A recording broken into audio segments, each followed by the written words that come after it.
Na Biblia ni ile ile. I always tell my people, hata ukue mkweka strong namna gani na hauelewi the word of God, umeyatoa wapi mafundisho hayo? Ya kufunga kanisa. Anytime you teach your people, make sure una refer from the Bible. Our foundation is the Bible. Mimi sasa hivi ukiniambia nitoroke friends, I will go with you bit to bit kwa Biblia. Uniambie ni makosa gani na kukosea? Because I preach the word from the Bible. Hallelujah. Amen. Wala ambao walituchapa na kuambia, mimi ndio wengi wao, mimi ndio nilikuwa natangulia kusoma marago ya kuazika. Tukuyapeleka, wameniacha bado niko hai hapa. Kwa hiyo friends ambao walikuwa nakuamilia kwamba ni yao, I preach the word of God. Amen. I will go to Malava. I will go to Lugulu. I will go to West. Na Kenya nzima nikipreach the word of God kwa Kweka Church, na hakuna mtu atanifukuza kwa Kweka Church. Amen. Unless George Fox amuke na aseme hii chenye nilianzisha nataka watu wote watoke. Mafundisho potovu. Hallelujah. Amen. Kule kwetu Wakweka wengine walikuwa natudanganya, wamechukua mila yao ya nyumbani, wamekuja wameweka kanisani, alafu wanatuambia kama wa friends tunafanya hivi. Hiyo ni mila ya nyumbani, sio mila ya Kweka. Yes. Sema amen. Amen. Kabla mtu aje kuchallenge, soma neno la Mungu na ukuwe na ujasiri na usimame imara na umwambie kulingana na neno la Mwenyezi Mungu, hapa penye unanielekeza sio pazuri, inafaa tufuate hapa.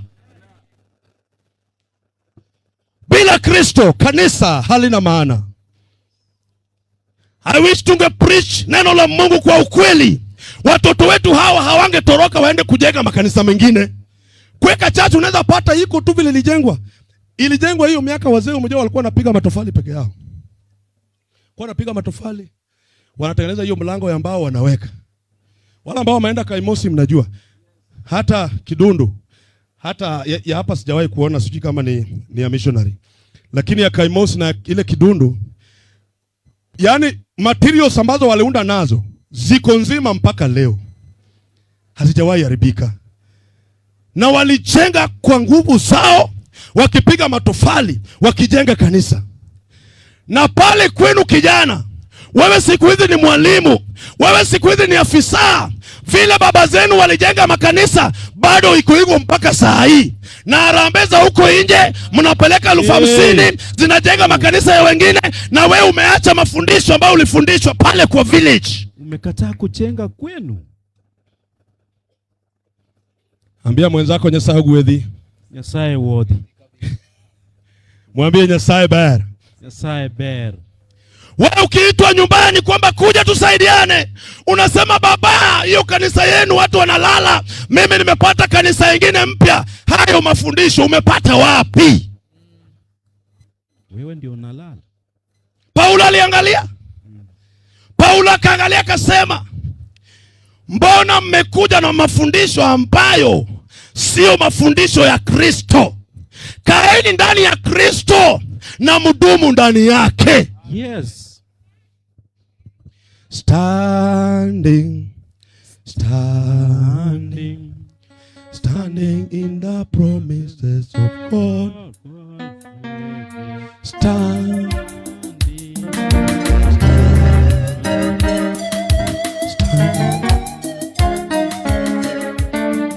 Chungaji, nisomee hiyo mstari wa no, hiyo tu yenye tumesoma kwa Kiswahili, hicho ambacho Paulo ameandika.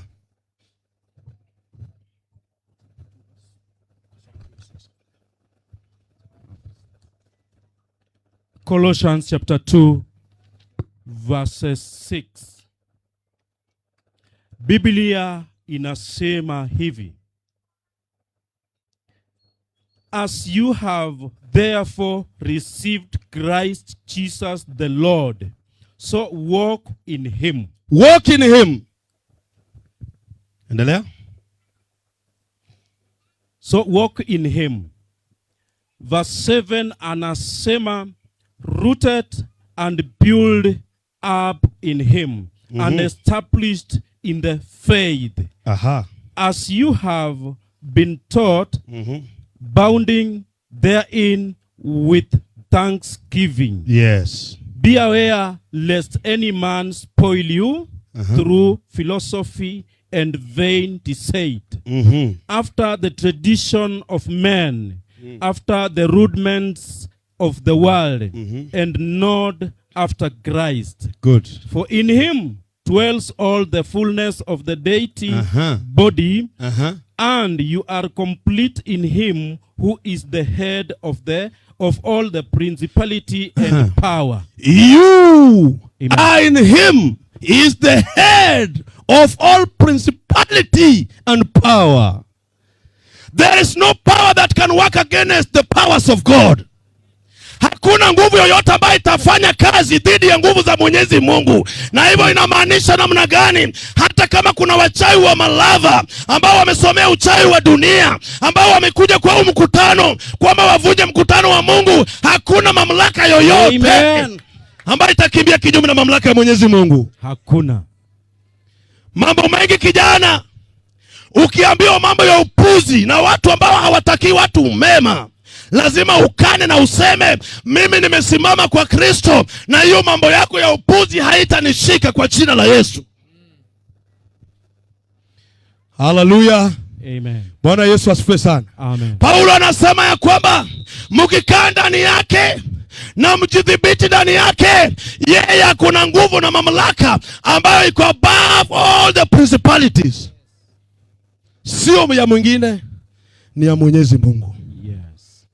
Sometimes tunafanyaga uchaguzi kanisani. Tukishafanya uchaguzi kanisani, viongozi wanasahau ya kwamba wanaongoza watu ambao wanafaa kwenda mbinguni.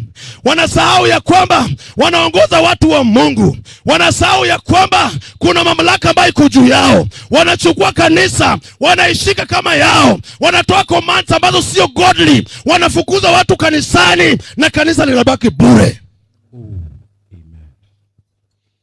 Bwana Yesu asifiwe sana. Amen. Kuna wamama ambao wamejifanya watakatifu sana ndani ya makanisa. Tena hata wachelewi kanisani. Wewe kazi yao ni kuangalia mwenye amekuja anapiga anaenda nje. Anakuja anapiga anaenda nje. Kanisa la Mungu linabaki bure. Paulo anasema ya kwamba mamlaka iliyo juu ni mamlaka ya Kristo. Make sure whatever you do in church, do it in the line ya Mwenyezi Mungu. Amen.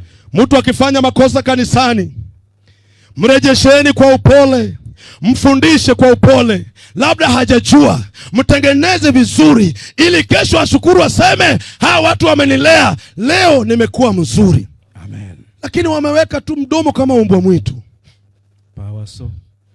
Amen. Amen. Wamama hoe. Ui. Wamama simama. Si kijana ameoa tu juzi, amewaletea kanisani, na wewe tayari umepiga mdomo. Vile huyu jamaa ameoa msichana wa miguu ndogo ndogo. And by the way, beauty lies in the eyes of beholder. Yes. Urembo wa mtu ni kwa macho ya mwenyewe. Wewe mama ya kanisa, kabla hujajudge vile ako sura mbaya, si ujiangalia hata wewe. Bwana Yesu asifiwe sana. Amen.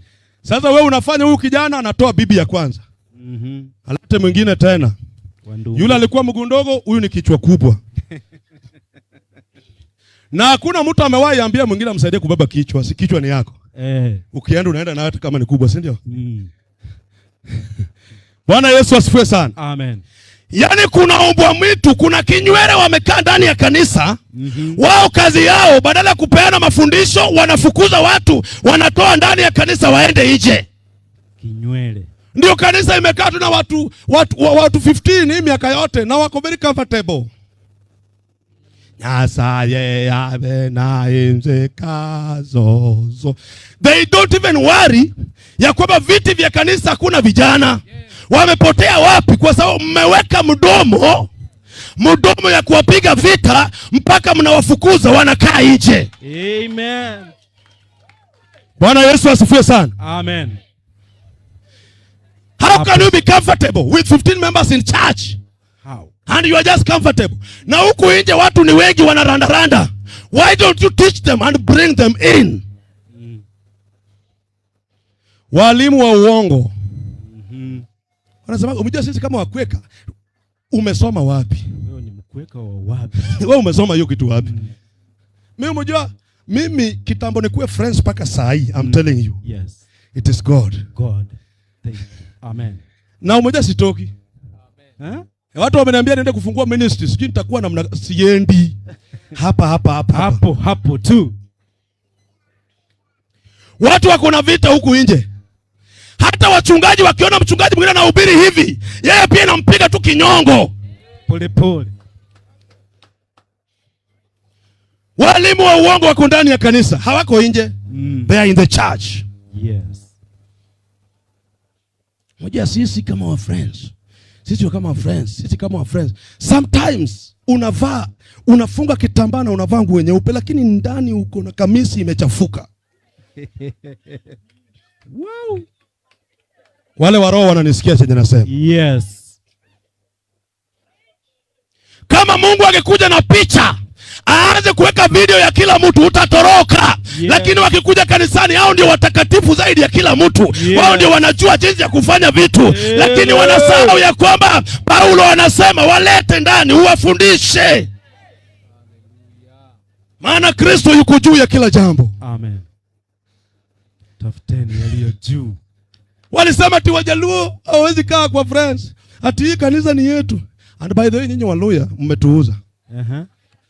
Kama friends imekuja hapa 1913 hapa. Malava hapa. Tumekuwa kinywele. Hapa. 1913. Sasa ni 2025. Na bado idadi ni ile tu. Tumekuwa kinywele. Isimba lioluyo. Si huku kuna mahali bado hakuna friends hii sehemu hii. Iko. Hata hapa mlimani tu. Umejua wa friends walienda paka Tanzania mtu wangu. Walipoenda Tanzania wakasema kanisa yetu na wakaita hiyo sehemu Kisangura. Kisangura iko Tanzania. Sala kwa Musangula. Kisangura. Na wameitoa tu hapa Vihiga hapa tu. Wameibeba mpaka huko Kisangura. Viongozi wote Kisangura. Treasurer Kisangura. Wewe ukikuja unaongea lugha nyingine wanakuambia hawa. Mimi nakwambia nilikaa ngumu. Walisema timu Jaluo hawezi kaa. Alafu wakaniambia kwamba sisi kama wa friends mtu akishakufa watu wanakuja kanisani, mnakuja sijui mnafanya nini? Mnapeleka kivuli kwa nyumba yake. Nikamwambia hiyo ni ya wa Maragoli. Yenu. Na mimi ni Mjaluo. Kinachotuunganisha ni Kristo ndani ya friends. Hiyo yenye mnasema sio ya friends. Hiyo ni ya watu. Ni ya watu. Watu wameleta mafundisho potovu katika kanisa. Wameweka kanisa Roho Mtakatifu hawezi akatembea. Maana hata wakitembea pale wanaona tu mila zao na waoni Kristo. Watu hawezi kupona. Kama unakaa kanisani na huwezi kupona, ujue Roho Mtakatifu hayuko hapo. Lengo la kanisa ni kuponya mioyo. Lengo la kanisa ni kuinua watu. Lengo la kanisa ni kufanya watu wakue. Lakini kama ni kanisa ya vita na kuumana na kupigana, Roho Mtakatifu hayuko hapo. Timna kama. Fuana kama. Hallelujah. Amen. Nataka niambie wachungaji, tuanze kumwangalia Kristo.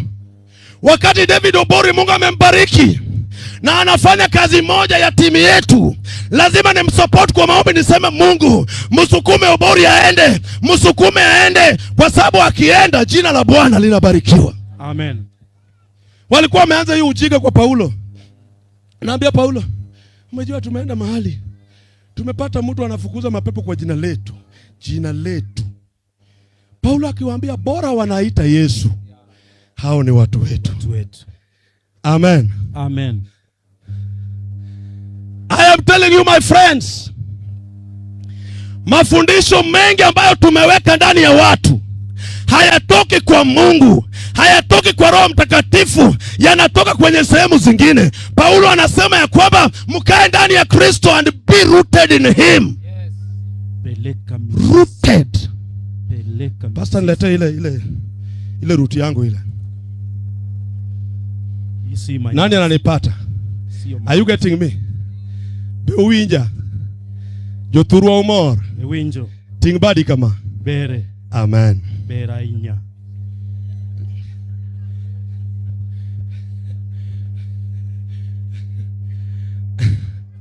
Bwana Yesu asifiwe sana. Amen. Mbele ninaendelea, ninazidi kutembea, maombi uyasikie. Oe Bwana unipandishe, oe Bwana Brother worship hapa mnakaa namna gani? Nisimame nipande milima yote, oe Bwana unipandishe, nisikae duniani, ni mahali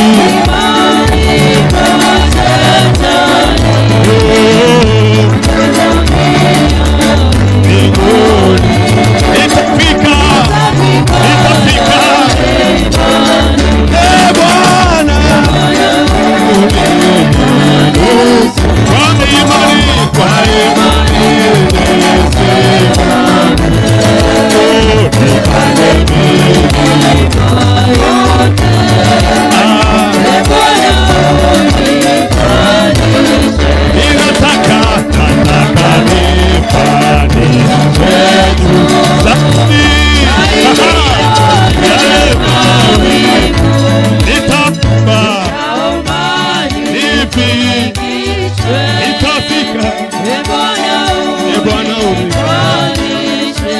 Bwana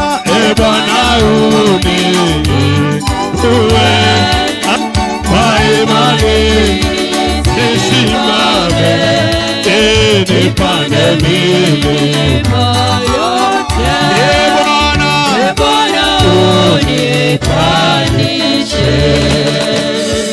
Bwana Yesu asifiwe. Amen. I wish mngekuwa Wajaluo. Mnaona vile ninajipenda kweli. Nikicheza ninacheza, I don't care. Na wewe unakuwa tu muungwana namna hii. Wajaluo tunasemaga maisha inakujaga mara moja. Nikiwa na pesa lazima nitumie. Yes. Tena uonekane mwenye pesa. Yeah, siwezi enda kwa hoteli nikule 10 bob na niko na 1000. Hapana. Unapulaka tu. Sijui nitaenda saa ngapi. Amen. Hallelujah. Amen. Ndiposa mimi hata nikiwa na bike naendesha na suit. Yes. Kesho hakuna maisha. Hakuna maisha. Sasa wewe uko na 1500 kwa bank na unakula mboga. Unakula maenjero kwa hoteli. Sema amen. Paulo anaongelea mti kama huu. Na anasema ya kwamba kuna mizizi. Yes. There are roots. Ambayo Yesu pia aliongea, alisema nyinyi ni hapana. Mti. Nyinyi ni nini? Alafu yeye ni nini? The stem. Yeye ni mzabibu wa kweli. Yes. Paulo anaongelea hii.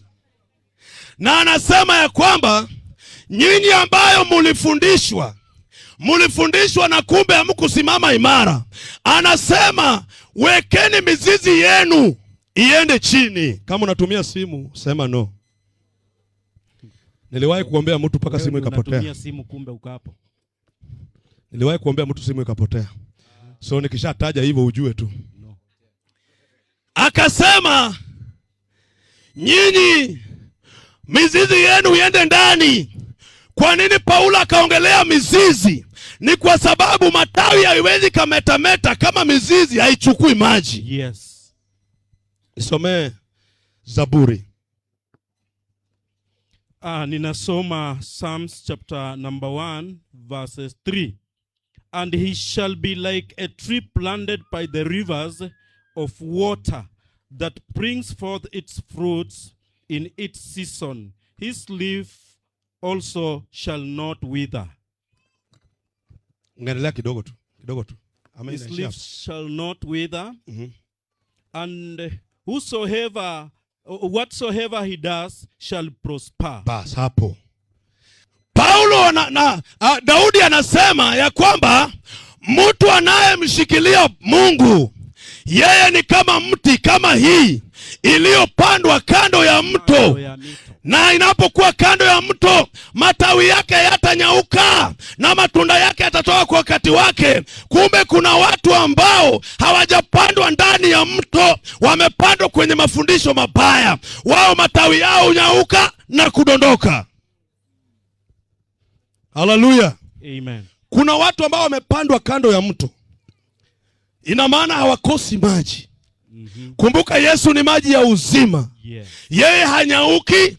Mtu akasema uninyunyizia maji wakati wa ukame na anafanya nisinyauke, na anasema nakupenda Yesu. Haleluya. Amen. Yaani huyu mtu hata ukimpatia matusi haimshiki kwa sababu mizizi yake imeenda chini. Unajua kuna watu ambao kuna professors mbalimbali wanaangalia tu professor ya shule, but kuna professor in character. Cult. Kuna mtu wa masengenyo professor, ni professor in gossip.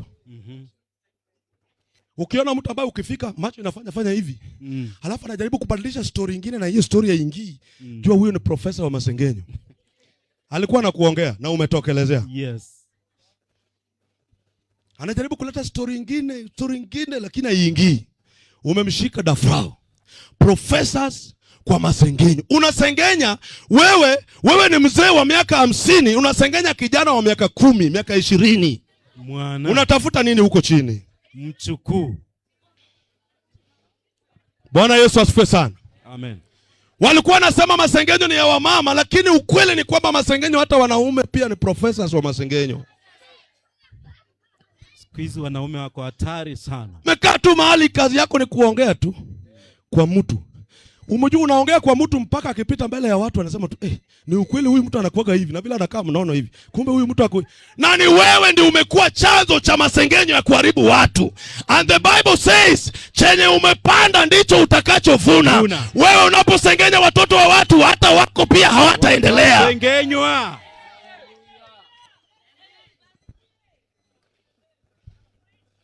Mavuno ya Mungu hayaendi kando. Mungu anasema ukipanda mahindi utavuna mahindi. Ukipanda maharagwe utavuna maharagwe. Yes. Wewe umeharibu ndoa za watu mpendwa. Umeharibu ndoa za watu. Yes. Umefanya mwanaume anachukia mke wake. Yes. Na wewe pia watoto wako hawataolewa. Yes. Tabia inaenda na tabia. Kuna mama ambaye watoto wake wanafanya kazi Nairobi, hawamtumii hata pesa.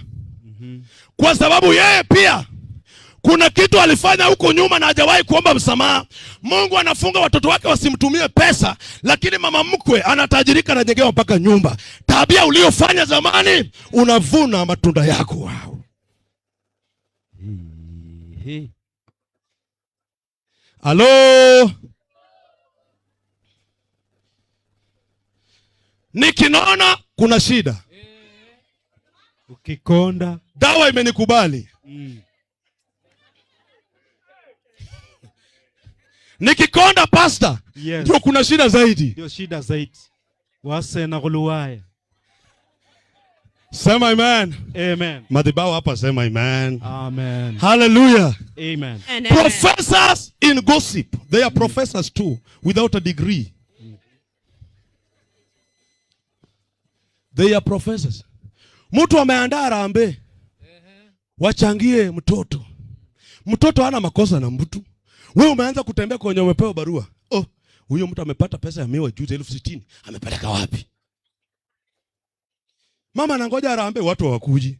Kumbe kuna profesa mmoja kanisani hapa. Kwa Ijumaa. Si Mungu angenipata tu nafasi nikuwe tu sasa. Mimi ndio prefect. Ya kupiga watu. Makanisa itabaki bure. Kuna watu nitatwanga. Kuna watu wamefanya kanisa la Mungu imekuwa tu kama yao. Yes. Halafu anasema mganza yetu imo kandini kutiga badi kuraziza kila.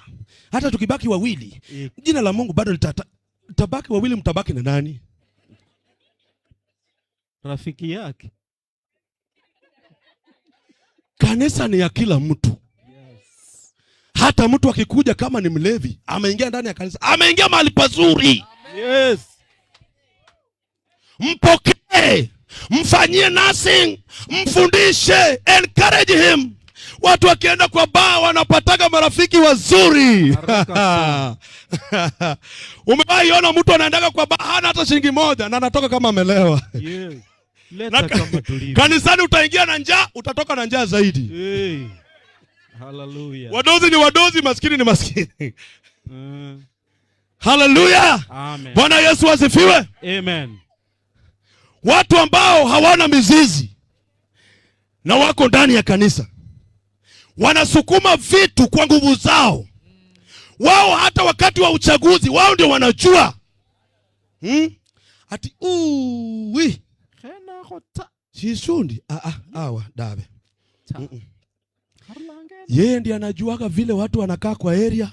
Yeye ndiye anajua vile huyu mzee amepeleka mwanamke mwingine kule Shamberere, anajua. Yeye anaendelea kufanya nini huko? By the way, wenye wamepeleka, how do we call it in Swahili? Jomotero, yani umechukua bibi ya mtu mwenye alikuwa. Yano kukalusia. Wanaendaga usiku. Wewe ulikuwa huko? Ulikuwa unafanya nini hapo ukajua kwamba anaingiaga hapo? Halafu mmefanya hata wachungaji ambao hawajapata nyumba hawawezi wakakaa wafanya kazi, kwa sababu wewe hata akiongea na John unasema anamtongoza. Akili yako iko tu kutongoza. Hakuna kitu unaona nzuri ya kujenga kanisa.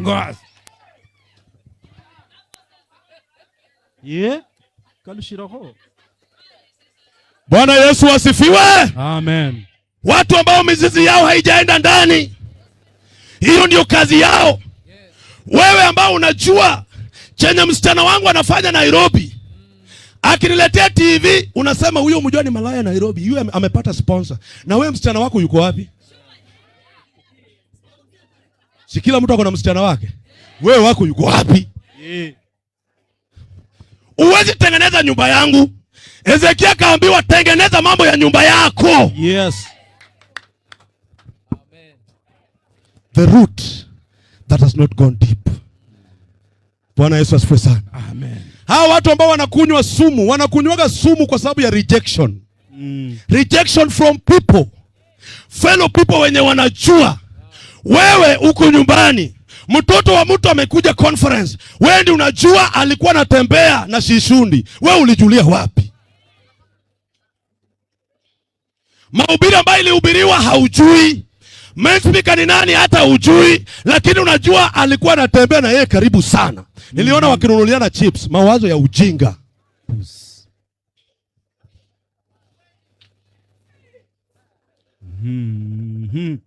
Sema amen. Amen. Itenti hapa, are we together? Tuko pamoja.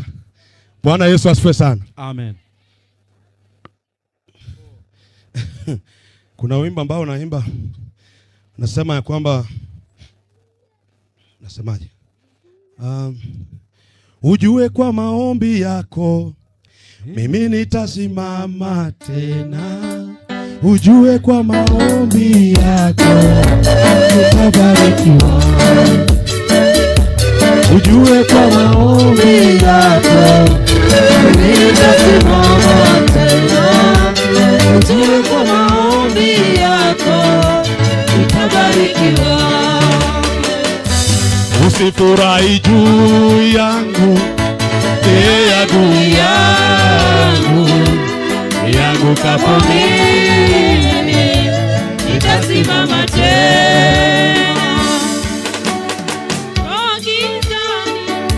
Bwana ni nuru yangu, hawezi kuniacha kama mimi niangamie. Ukiona niko kwenye shida niombee.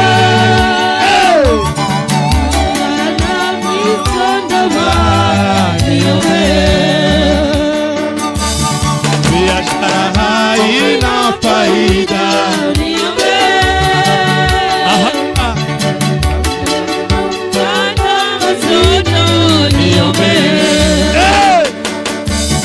Ujue maombi yako mimi nitasimama tena. ujue kwa maombi yako nitabarikiwa. Ujue kwa maombi yako mimi nitasimama tena. Ujue kwa maombi yako nitabarikiwa. Hallelujah. Rooted in Christ. Rooted in Christ. Rooted in Christ. Nataka nikuambie leo, wewe ambaye mizizi yako imepandwa kando ya mto, hata wakutingishe hautaanguka. Na hata kama ulikuwa umeanguka, utasimama tena. Si walisema hautaolewa? Ngoja ya Mungu inakuja. Wakati mwingine Mungu anaweza kukuja pole pole, lakini hawezi kosa kuja. Hata kuja. Amen. Alienda kwa Lazaro kama muda umechelewa. Wakati Lazaro ananuka, wakati mambo watu wameshapiga plaster. Watu wa Maragoli walikuwa wameshakula risara. Sijui kama huko pia kuna risara. Liko risara. Huko kwetu kuna siku ya 3. Wajalundi hawana. Siku ya sisi mmoja Wajalundi tunakula yote siku ya mazishi. Moja. Tunakuacha free. Ubaki na umaskini yako hapo. Tunarudi makwetu. Utafuta vingine. Vijana wanatoka Nairobi na magari makubwa. Naenda kuzika baba. Na baba alikuwa hata matanga hawezi toa hata 50. Maana watoto wamsaidii. Kile baba akishakufa anasema, our father, this is my dad, in fact. This is my dad. Very big English. Yes. Mimi nitakuja ile Prado, ile Prado ambayo itabeba maiti ya baba, mimi nitasimamia. Hiyo 50,000 hiyo ambayo inawasumbua hapo, niko na marafiki zangu, kuna WhatsApp group. Hii WhatsApp imetoa 500,000. Tunazika baba. Na baba alikuwa anaenda hospitalini, baba akakosa hata matibabu, hata pesa ya kuona daktari, baba akafa. Kijana kama huyo, baba akishazikwa, hata utumie 1,000,000 kwa maiti yake, baraka haiko kwako, bado laana imejaa. Hallelujah. Amen. Vijana ambao wako hapa, kama uko na mama, uko na baba, pelekea baba nguo saa hii kama ako hai. Akwambia mtoto nimebarikiwa, asante sana. Usifanye kazi kwa matanga yake, haitakusaidia. Tutakuja, tutakula, tutaongea, tutaenda, lakini laana itabaki tu juu yako. Yes. Yani lahana. Bwana Yesu asifiwe. Hallelujah. Bado niko hapa kwa mzizi. Hii mzizi ikipandwa penye kuna jiwe, matawi yake haitakaa sawa sawa. Hata hii unaona nimeing'oa na imeanza kukauka, imekuwa black. Yes. Mtu ambaye ametoa mguu kwa Kristo, maisha yake haiwezi enda sawa sawa. Utaona njia zake. Alafu umejua hii friends sijui ilifanywa aje. Kanisa la Friends ukiacha tu hivi, siku moja utashtuka tu umerudi. Kabla hujakufa lazima utakuwa Friends itakuzika. Sijajua walifanya nini kwa madhabahu zao. Hiyo madhabahu ni ngumu hadi pastor. Bwana Yesu asifiwe sana. Hata mimi ukitoka siku yenye ukaribu kufa huko, utarudi tu, utakaa tu hapo tu, utakunini. The Bible says kwamba wale ambao wamepandwa kando ya mto, sio kwenye shamba la mawe, sio kwenye shamba nyingine. Biblia inasema kwamba wao matawi yao hayatanyauka, alafu wakishazaa matunda, watu watapenda matunda. Watu watakuja wanasema, kuna matunda hapa. Wataanza kurusha mawe hapo, wapokee matunda. Ukiona watu wanaanza kukupiga, ujue kuna kitu ndani yako. Ukiona wanaanza kuongea, jua kuna baraka wanaanza kuona. Maana mtu ambaye hajabarikiwa hawataongea kwake. Yes. Matunda karobere. Bwana Yesu asifiwe. Amen. Ambia jirani yako iwinje nade. Winjo nade. Muulize winje nade. Winjo nade. Awinjo mape. Hallelujah. Amen. Bwana Yesu asifiwe sana.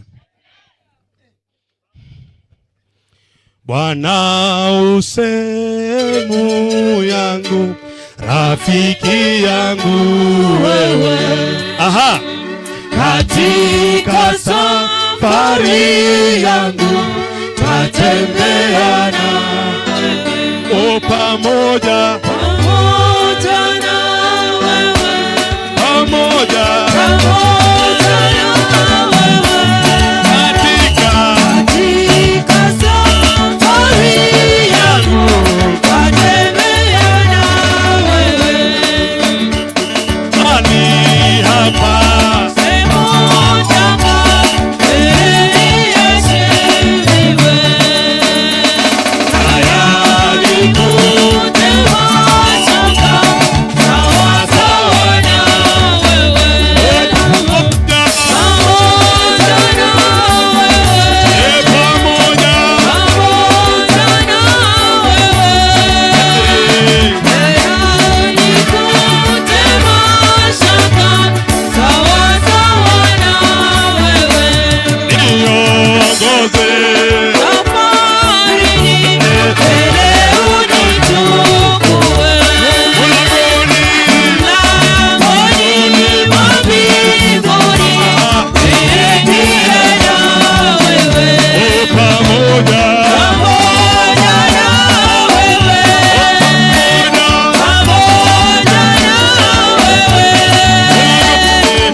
nikwambie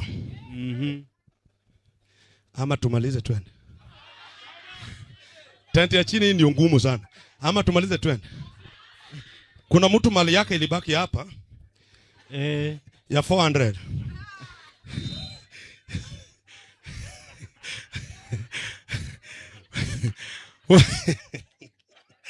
Bwana Yesu asifiwe. Sema amen. Amen. Ubarikiwe, lakini hiyo sio yako, umeiba. Kuna watu ambao hawajasimama kwenye mafundisho mazuri na wamepandwa kwenye shamba tofauti na shamba la Mwenyezi Mungu. Kuna vijana ambao walipokea mafundisho huko nje ya kupata mali nyingi bila kufanya kazi, wakapandwa kwenye ile msingi mbaya. Walidanganywa wakaambiwa ya kwamba ukitaka mali nyingi unafanya shortcut na unakuwa na mali. Unafanya shortcut na unakuwa na mali. Mungu amekuacha, umeanza kuja conferences, kukuwa agent ya mashetani. Lakini siku ya leo Mungu ametupatia mamlaka ya kung'oa mizizi ambayo imepandwa sehemu mbaya. Amen. We don't joke with the devil. Wewe ambao umepandwa sehemu ile, magari ambayo uko nayo si ya Kristo, kazi unayofanya si ya Kristo. Wengine wanakuja hapo wanajidanganya wao ni waimbaji wa gospel, wakapewa jina lingine wanaitwa artists, lakini misingi yao wamepanda sehemu mbaya. Mimi nataka nikuulize, wewe mtu mzima ambaye uko sawa hivi, utakimbiaje nyuma ya mwanasiasa mwezi mzima na kwako watoto wanalala njaa? Ni akili ya kawaida? Nakupea pesa. Pesa gani? 50 bob. Shilingi 100. Na mahindi korokoro 2. Hati mtu akikuja tu hapa sema, "Bwana Wero." Mrembe, unaona Bwana Wero. Mama mkweka akienda kukatika apate 50 bob na katika mpaka nguo inainuka, na ndani ya kanisa afanye chochote. Kuna misingi na mizizi ambayo imewekwa mahali ya kukuja kudanganya watu. Watu wanashangilia mtu mmoja, na andiko linasema ya kwamba atakayeshangiliwa ni Yesu peke yake. Huyo ndiye tunaweza kumchezea, ndiye tunaweza kumfanyia kazi. Lakini watu wamejipanda kwa misingi tofauti. Wewe unapigaje ndugu yako na panga kwa sababu Ochieng amesimama useneta? Hiyo ni akili kweli? Potovu. Wale ambao wanafuataga nyuma ya wanasiasa, wakishaenda wanawajengea nyumba.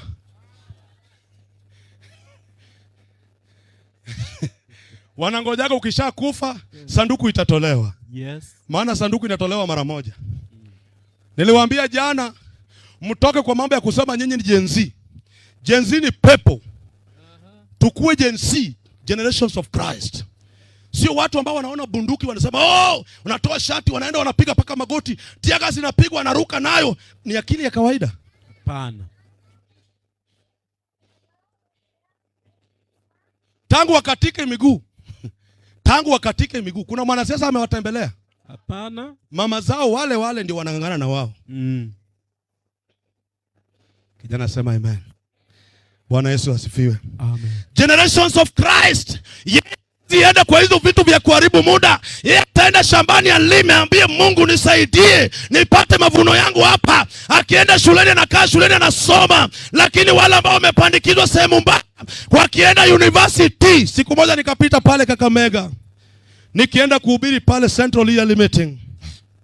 Nikafika Kakamega usiku. Hapo karibu na stadium. Sijui inaitwaga pub. Kuna pub, kuna bar, kuna resort. Sijui kama ni pub, sijui ni bar ama resort. Wasichana wadogo wa university wako uchi. Na pale pamejaa. Sijui nani amewahi enda pale. Kuna mtu amewahi tembea pale jioni kweli? Saa moja, saa mbili. Wala la. Watu wanatembea na pombe na wako uchi. Na hata matako hakuna, wanatembea.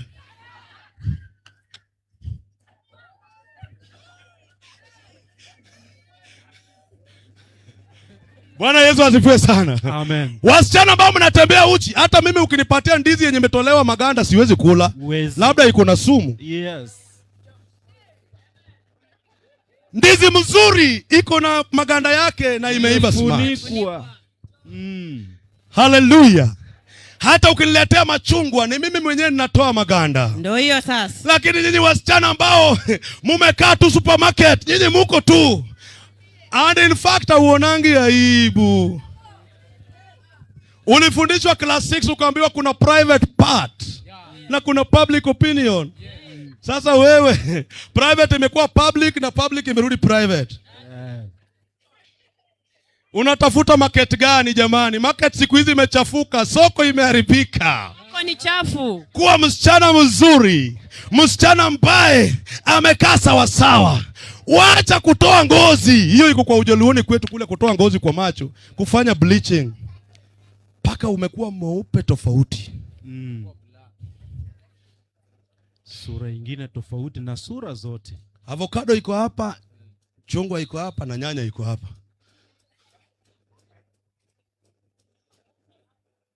Sema amen. Bwana Yesu asifiwe sana. Amen. Utashangaa ni kwa nini wa China wanaangalia hivi na ni weupe. Hiyo uwepe watu wanatoroka, watu wanatakaga weusi kama yangu hii. Hallelujah. Amen. Hii yangu hata kitu ikinigwara ikipona bado napaka mafuta na kaa tu smart. Unarudi kawaida.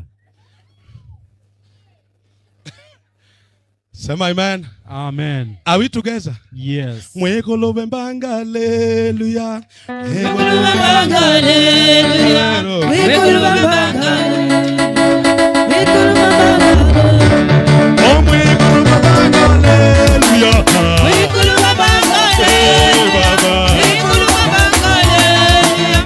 Mwekolo bembanga hallelujah. Mwekolo matunda go. Mwekolo matunda go. Mwekolo matunda go. Mwekolo matunda go. Mwekolo mabere go. Mwekolo mabere go. Mwekolo mabere go. Mwekolo mabere go.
Yesu.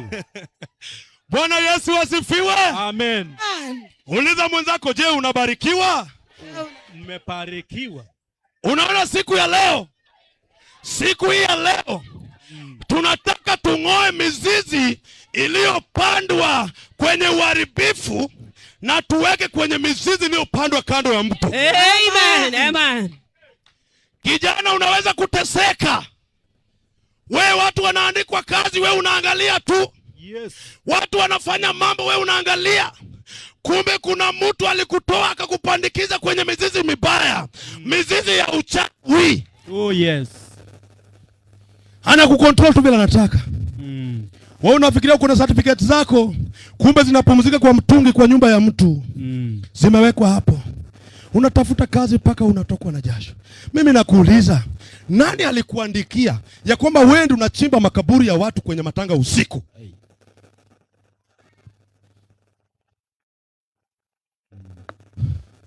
Hati kama hauko wanakutafuta. Wanapika simu mpaka ukuje.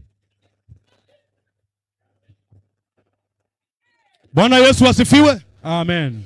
Wewe utasombea watu mahindi kwa mashamba mpaka lini? Wewe ndio umekuwa mtumwa wa chang'aa. Saa 3 watu wanakunywa chai, umeenda kwa chang'aa. Unafikiria ni mambo ya bure. Kuna mizizi imepandwa sehemu ambayo inakuita kuja. Mjao mtu akipika chang'aa wanafanyaga vitu kwa chang'aa. Mama anatoa nguo ya ndani anakuja anaruka kwa chang'aa anasema watakuja. Hallelujah. Watauza shamba. Bibi ataenda. Wanafanya PE. Alafu wanakojoa ndani. Mnafikiria nawadanganya? Mnafikiria nawadanganya? Yeah. Ile nguo yake ya ndani anaosha ndani hapo. Hiyo ndio spark ambayo inafanya hamu ya chang'aa haishi kwako. Wewe lala kabla hujakunywa chang'aa. Hiyo mizizi ndio tumeikujia saa hii. Tutoe kwenye mizizi ambayo umepandwa kwa mambo ya pombe, tukulete katika mzizi za matunda. Uwe mtu ambaye atajenga nyumba yake. Umejua ni kwa nini huwezi kuoa? Hauwezi kuoa kwa sababu mtu amechukua ndoa yako, amefunga kwenye mtungi ya kitanda yake, ana control bila anataka. Ukiuliza mtu kwa nini bibi ameenda? Hata sijui. Tulikuwa tunaongea tunaye vizuri. Mimi nimekuja tu nimepata. Hayuko. Hata nguo zake. Na kanisani hauendi.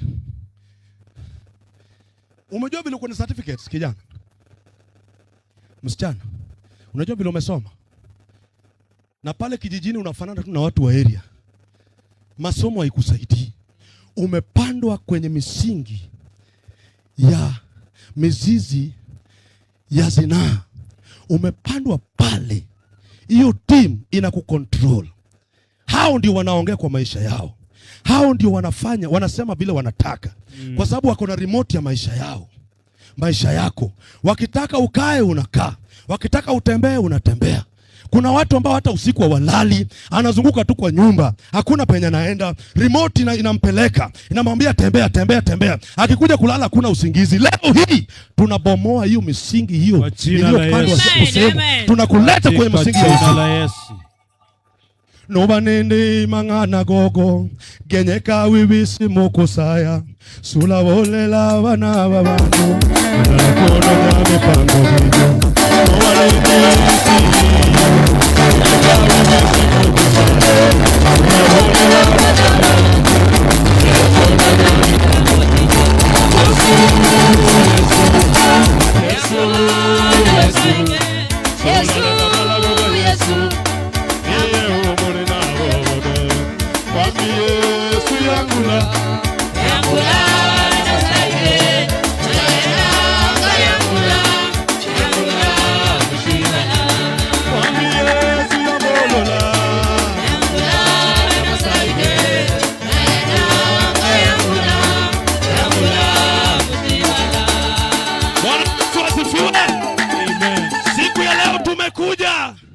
tunataka kutoa mizizi sehemu imepandwa. sehemu ambayo haiwezi kazaa matunda, sehemu ambayo haiwezi kametameta, tunaileta kando ya mto ambayo Mungu amechagua ili uanze kuzaa matunda leo. Watu waanze kuona faida yako. Mtu kama huyu angekuwa amefika hapa kitambo, niliwaambia sitasihi mtu akuja aombewe. Ni mtu mwenye anatoka mbio anasema leo nataka niende nikasaidiwe kuvunja hii mizizi, nikaletwe kwenye mizizi ya faida. Yes. Biashara yako tutaingoa pale, tutaileta kwenye mzizi inayofanya kazi. Pesa zako tutazing'oa pale. Wewe uone kama wewe ni mwalimu na hata kujenga nyumba ya mabati 16 imekushinda, maana umepandwa kwenye mizizi mibaya. Mambo yako hayendi sawa. We are going to pray with you in the name of Jesus Christ. Ingekuwa kwetu mtu angekuwa amefika hapa tayari. Mtu tayari angekuwa amefika hapa. Mtu ambaye kuna imani angelikuwa amefika hapa. Anasema mimi nataka unifungue. Naomba Ashas mlete hii Pastor David mnapokuja. Songeza nyuma hapa. Haleluya, haleluya. Tunataka tuvunje mizizi. Simama kila mtu mahali ulipo. Kwa hiyo kama umekaa very weak penye huko, shauri yako. Worship team tafadhali songa karibu. Haleluya, namba 175. Unahitaji tuombe pamoja, harakisha. Harakisha, malaika wa Bwana amekwisha kusimama. Hallelujah. Tayari kukubariki, kukufungua, kukutenda mema, kutenda yaliyo yake, na tunang'oa yale ambayo ni ya mwanadamu. Wanadamu wako na yao yenye wamefanya, lakini leo hii Kristo anatenda jambo katika maisha yako. Una imani, inua mikono yako juu. Inulia tu Yesu mikono. Ambia Yesu ninakuhitaji. Yesu ukipita usinipite. Leo hii ni wewe tu. Wewe tu, ni mimi na wewe Jehova. Ambia Yesu ni mimi na wewe, na ninahitaji usimame nami. Hita hivi vyote unipikanie, na mwana wa Mungu wewe utafanya kazi. Kipoti tafadhali. Inua tu kwa imani na ufanye kwa imani. Hata ukiwa kwa hema, hata popote pale ulipo, uwe tu na imani. Umesimama kule nyuma, kuwa na imani. Asante Kristo, wewe ni Bwana. Inawezekana. Inawezekana. Ashas mtusaidie kazi.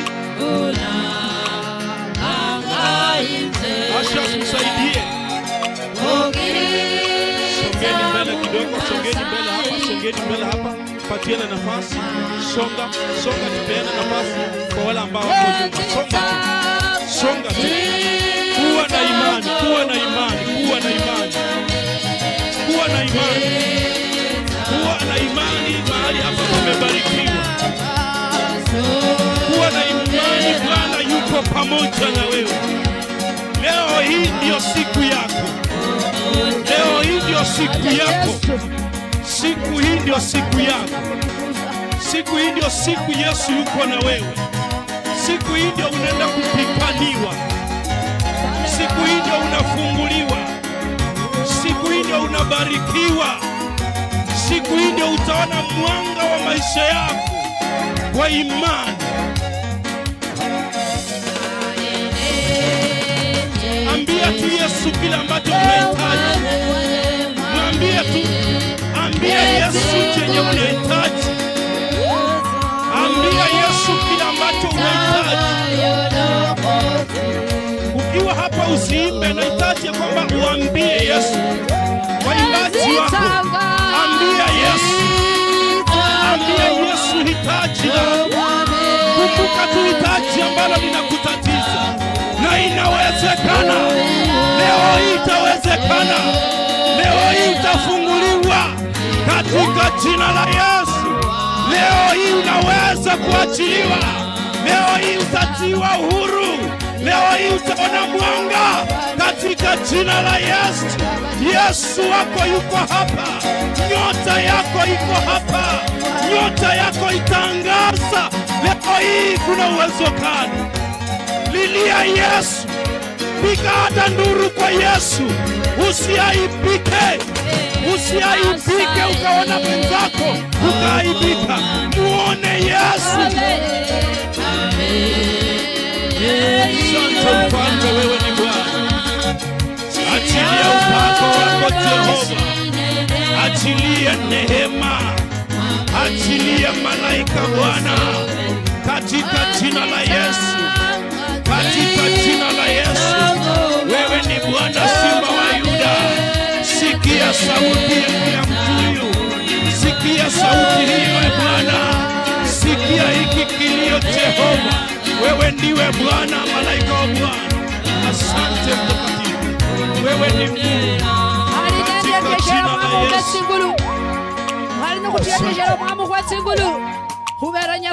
Tumpeleza Mwenyezi Mungu. Mwambie Mungu niko hapa. Mwambie Bwana nakuhitaji. Mwite Yesu. Yesu anaonekana. Mwambie Bwana ninakuhitaji. Nimetembea kando na uso wako. Tubu kwa Jehova. Mwambie Baba nisamehe. Mwambie Yesu nisamehe. Mwambie Bwana nikatakashe. Hata kama umekuwa katika udhaifu, Yesu atakupatia nguvu Jehova. Mwambie aondoe kila udhaifu wowote. Ita tu Yesu. Mwambie Yesu, mwambie Yesu. Mola Yesu, Mola Yesu, Mola Yesu. Mola Yesu, Mola Yesu makuma Mungu. Mola Yesu kulikenda livyo. Mola Yesu, Mola Yesu. Nanga Yesu, Yesu alihano. Mwambie Yesu niko hapa, niko hapa. Baba niko hapa, ninakuhitaji. Yesu akutembelee, Yesu akuze maisha yako. Yesu akutawale. Atawale watoto wako. Atawale nyumba yako. Atawala, tawala. Vuja kila madhabahu yote. Vuja, vuja, vuja, vuja. Mwambie Yesu avuje kila madhabahu. Ita Yesu, ita Yesu, ita Yesu, ita Yesu. Ita Yesu, ita Yesu. Ita Yesu mama. Binti ita Yesu. Wewe dada ita Yesu. Tuna maisha yako imeharibika. Ita Yesu. Mwambie Yesu niko hapa. Ita Yesu, ita Yesu. Ita Yesu, nanga Yesu. Nanga Yesu, nanga Yesu moya mutwa. Nanga Yesu, nanga Yesu. Ita Yesu, ita Yesu. Ita Yesu ndani ya nafsi yako. Ita Yesu, vuja, vuja, vuja, vuja.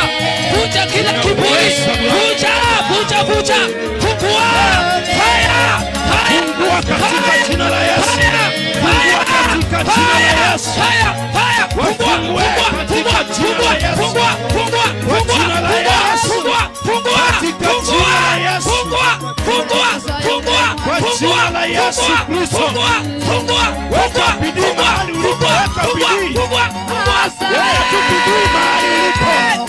katika jina la Yesu. Ita Yesu, ita Yesu. Wacha kuniangalia, ita Jehova. Ita Yesu, ita Yesu. Yesu ako hapa. Tubu, tubu, tubu. Tubu maisha yako. Ambia Yesu. Yesu. Yesu. Yesu. Yesu. Yesu. Ita Yesu. Ita Yesu kijana. Yesu anakuhitaji. Yesu anakuita. Ita Yesu. Mwambie niko hapa. Mwambie niko hapa. Niko hapa. Yesu ako hapa. Yesu ako hapa. Yesu ako hapa. Yesu ako hapa. Yesu ako hapa. Katika jina la Yesu, Yesu, Yesu. Yesu, Yesu, Yesu. Yesu. Ita Yesu. Ita Yesu. Ita Yesu. Ita Yesu. Ita Yesu. Ita Yesu. Ita Yesu. Ita Yesu. Mwite, mwite. Simba wa Yuda unaweza. Baba anaweza, Baba anaweza. Baba anaweza, Baba anaweza. Yesu anaweza. Yesu anaweza. Ita Yesu. Mwite Jehova. Mwambie Yesu uko hapa. Unaweza piga tu magoti pale ulipo. Unaweza ita Yesu. Ningeomba tafadhali kama unaweza piga magoti. Kama unaweza inama tu mwambie Yesu niko hapa. Tunahitaji tuombe. Tunahitaji tuombe. Piga tu magoti. Kuna uwepo wa Mungu hapa. Tuna uwepo wa Jehova. Tuna uwepo wa Yesu. Tuna nguvu za Jehova. Tuna nguvu za Yesu. Tuna nguvu za Bwana hapa. Tuna nguvu za Jehova. Tuna Yesu. Tuna Yesu hapa. Haleluya. Mwite Yesu akutawale. Mwite Yesu. Mwite Yesu. Touch the name of Lord. Touch maisha yao. Fire. Fire. jina la Yesu. Jesus, you are God.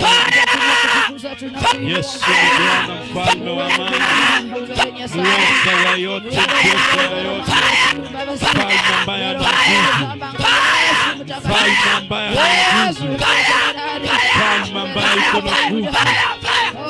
Tembea Roho Bwana, Roho wa Bwana tembea.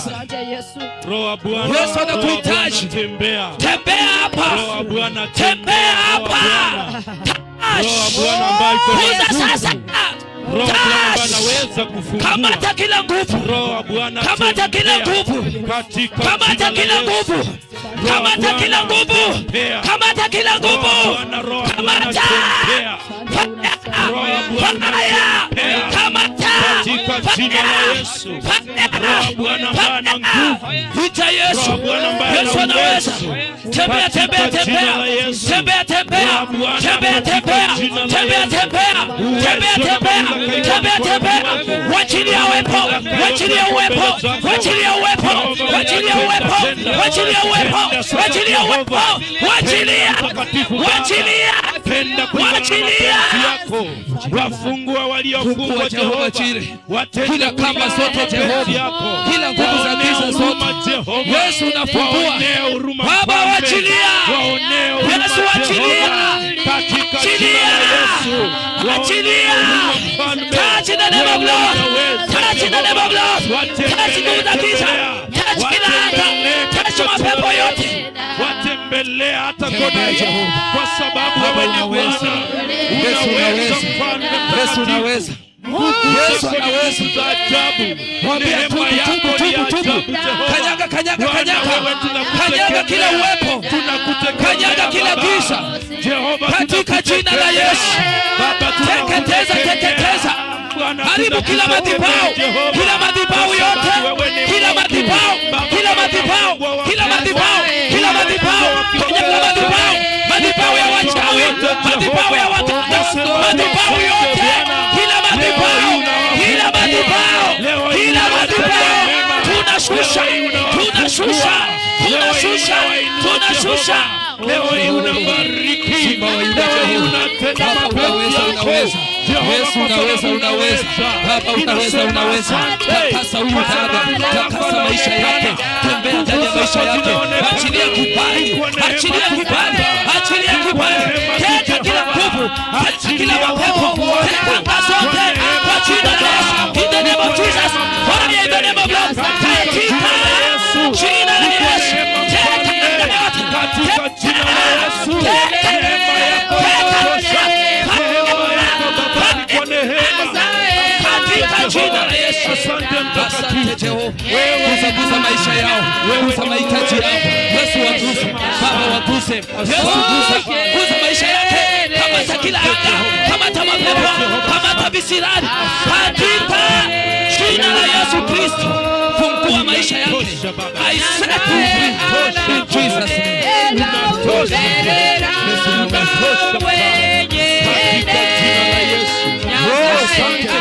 Asante Yesu. yako Mshike Jehova. kasi yako Baba unaweza. toka ndani. Inuka mahali hapa Jehova. Inavunja madhabahu ya shetani. Inavunja madhabahu ya shetani. Inavunja madhabahu ya shetani. In the name of Jesus. Achilia moto. Achilia moto. Achilia moto. Achilia moto. Achilia moto. Moto, moto, moto. Moto wa Yesu. Moto wa Yesu. Moto wa Yesu. Moto wa Yesu. Moto wa Yesu. Moto wa Yesu. Moto wa Yesu. Moto wa Yesu. Moto wa Yesu. Moto wa Yesu. Moto wa Yesu. Moto wa Yesu. Moto, moto. Moto, moto. Moto, moto. Roho ya nyoka. Roho ya nyoka. Roho ya nyoka. Roho ya nyoka. Roho ya nyoka. Chomeka. Chomeka roho ya nyoka. Roho ya nyoka. Roho ya nyoka. Roho ya nyoka. Roho ya nyoka. Roho ya nyoka. Roho ya nyoka. Teka, teka. Teka, teka. Roho ya nyoka. Roho ya nyoka. Kwa jina la Yesu. Kwa jina la Yesu. Kwa jina la Yesu. Teka, teka. Sasa shwa kwa wewe. Funga miguu. Teka kila nguvu zote. Chomeka, chomeka, chomeka, chomeka. Chomeka nguvu ya giza. Teka nguvu ya giza. mshike. Kila nguvu zote za giza, majeshi wa giza, fungua kila sarakasi. Katika jina la Jesus. Roho ya nyoka hiyo, peleka power room. Atolewe, peleka power room. Kazi ya kinyoka hiyo. Kazi ya nyoka. Nyoka hiyo ni nyoka. Hiyo ni roho ya nyoka. Katika jina la Yesu. Mshike kwa jina la Yesu. Kamata hiyo roho. Beba power room. Jehova unaweza. Tenda. Jina la Yesu. Wachilia wokovu wako. Mwambie Yesu niko hapa. Ningeomba kinanda inyamaze kidogo. Wachache waende Asante. wachache wafuata waende power room tafadhali. Nataka ushike imani. Kwa jina la Yesu. Nataka ushike imani kwa sababu tuna shetani hapa. Shetani wa magonjwa. Shetani amefunga maisha yako. Shetani amefunga masomo. Shetani amefunga ndoa yako. Shetani amefunga nyumba yako. Shetani amefunga kazi.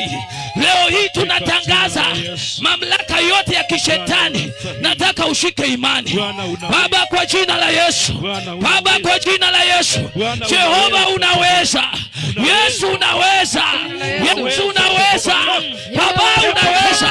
Tunashusha kila nguvu. Tunashusha kila mapepo. Tunashusha laana. Tunashusha vitisho. Kwa jina la Yesu. Yesu toa kila nguvu zote. Baba unaweza Jehova.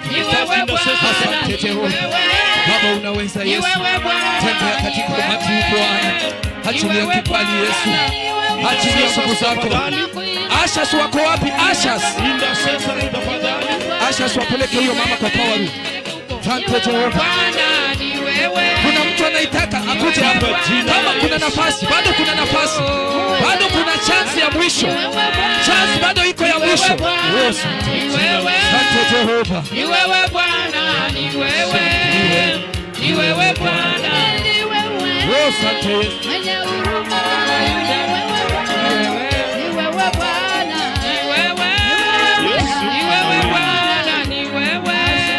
Mikono juu mara ya mwisho. Kwa imani, kuwa na imani.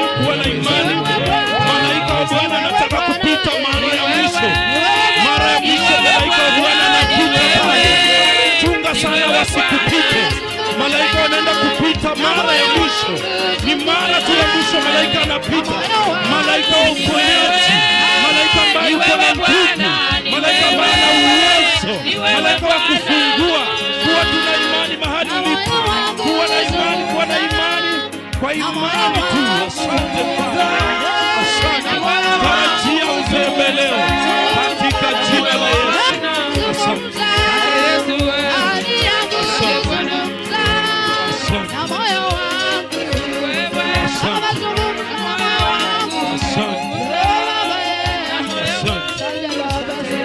Asante. Tulia tu mahali ulipo. Tulia tu.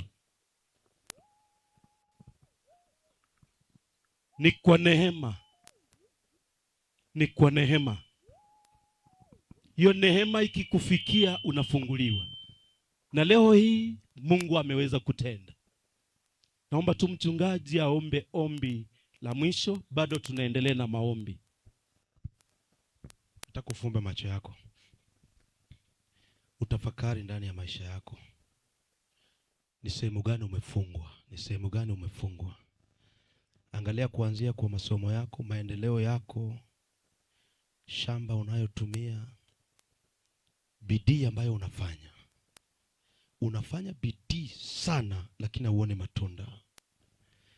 Unafanya bidii, unajaribu uwezavyo. Angalia nyumbani kwa wazazi wako. Ni sehemu gani ambayo inakukosanisha na mzazi wako? Mizizi yako imepandwa mahali hauelewi. Tunapoenda kuomba siku ya leo, sio maombi ya kawaida. Mbona watu wanakuchukia tu? Mbona kila mahali ukienda hawakutaki? Shida iko wapi? Wanakuchukia tu kila wakati. wanakusemea uongo, wamekupiga vita, hauna amani, nyumbani huwezi ukakaa, vitu vyako haviendi vizuri. We are going to pray with you today. Afadhali mambo yote tuyaache, lakini tufanye maombi siku ya leo. Sababu wewe kuja camp, kuja conference ni kufunguliwa. Mizizi yako itolewe kwenye madhabahu ya giza. Michoro ambayo umechora kwa mwili wako, ulidanganywa ukajichora kwa mwili wako, tunaenda kuomba siku ya leo Mungu akaondoe madhabahu hayo, akakupande kwenye madhabahu matakatifu. In the name of Jesus, in the name of Jesus, in the name of Jesus, in the name of Jesus. Power of the cross, power of the blood of Jesus, power of the blood of Jesus. Holy Spirit, Holy Spirit, Holy Spirit, Holy Spirit, Holy Spirit, Holy Spirit, move, move, move, move in the name of Jesus, in the name of Jesus, the name of Jesus. Roho Mtakatifu akatembee ndani yako, akayafichue yale ambayo yamejificha katika jina la Yesu. In the name of Jesus, in the name of Jesus, power of the Holy Spirit, power of the Holy Spirit, power of the Holy Spirit, power of the Holy Spirit, power of the Holy Spirit, katika jina la Yesu, katika jina la Yesu. Madhabahu iliyopandwa nyumbani kwenu, iliyopandwa inayokusumbua, inakuharibia ndoa, hauwezi ukaoa, hauwezi ukaolewa kila wakati, leo hii tunabomoa katika jina la Yesu Kristo. Misingi ya kupoteza fedha, ya kuleta umasikini, ya kuleta shida, mahangaiko, ya kukuweka na kazi ngumu kila wakati, tunang'oa, tunang'oa, tunang'oa, tunang'oa, tunang'oa, tunang'oa, tunang'oa, tunang'oa, tunang'oa katika jina la Yesu Kristo. Mtakatifu, kawafungue watu wako Jehova, wapande kwenye msingi mzuri. Kuanzia leo Mungu wangu, hawatateseka tena, hawatasumbuliwa tena, hawatachoka tena, hawatakosa pesa tena, hawatakosa kazi tena katika jina la Yesu Kristo. Inua mikono yako. Mikono hii leo inuliwa Bwana, na iweka mbele zako, iwe kama ishara ya baraka katika maisha yao. Wakuone wewe, watembea pamoja na wewe. Ni kwa jina la Baba na Mwana na Roho Mtakatifu tumeomba. Amen. God bless you. God bless you. Sante, sante. Mungu ni mwaminifu. Unakuwa na imani ya kwamba umetembelewa. Kuwa tuna imani ya kwamba umetembelewa. Asante. Mungu ni mwaminifu, ameyasikia maombi na atawatendea. Pastor.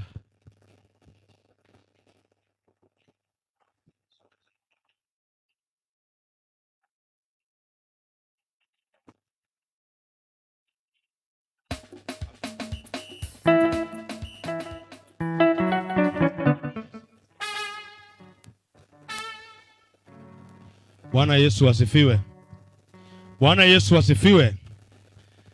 Roho wa Mungu ananiambia kwamba we need to give a sacrifice. We need to give a sacrifice. Sadaka isiyokuwa ya kawaida. Sadaka ya hatua ya imani. Hautaletewa chombo penye umekaa. Utatembea na ulete sadaka kwenye madhabahu hapa. Na hiyo sadaka kuna jambo itaongea. Kuna jambo itaongea wakati unaitoa hapa. Kuna misingi ambayo inakusaidia kuvunja sehemu fulani. So wakati waimbaji wanaendelea, nataka ulete sadaka yako. Tutaanza na sehemu ya tuanze na madhabahu hapa. Walete, tukimaliza tunaenda sehemu ya juu mpaka mwisho, tunaenda pale, tunarudi hivi, tunamalizia hapo. Waimbaji mnapoimba, naomba tukatoe sadaka zetu. In the name of Jesus.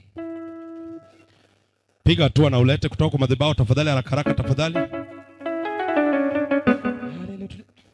Unapoitoa uiongelee, uisemee jambo ambayo unataka Mungu akufanyie. Itafungua mambo mengi sana. Hata waimbaji, make sure mmetoa sadaka ndio muendelee kuimba. Hiyo sadaka inenee jambo, inenee jambo. Tamka tu jambo kwa hiyo sadaka, tamka jambo moja tu. Kila ambacho unatamani, labda unatamani kununua shamba, unatamani kufanya jambo, tamka tu jambo kwa hiyo sadaka. Sehemu ya juu tuanze kuimba. Sehemu ya juu huku. Make sure umetamka jambo kwa hiyo sadaka. Wala ambao wako nayo kwa simu pia tutawasomea. Wenye wako na simu tutawasomea baadaye.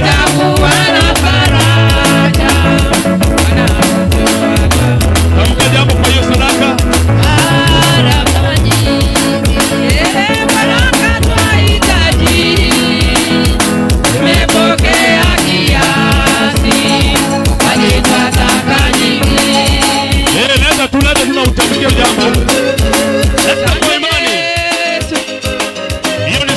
Sacrifice. Asante Bwana. Mungu akubariki sana, Mungu asikie maombi yako.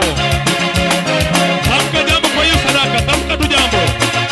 Hata kama ni biashara unataka kufungua, tamka jambo. Kama ni masomo, kama ni shamba, kama ni kazi, tamka tu jambo.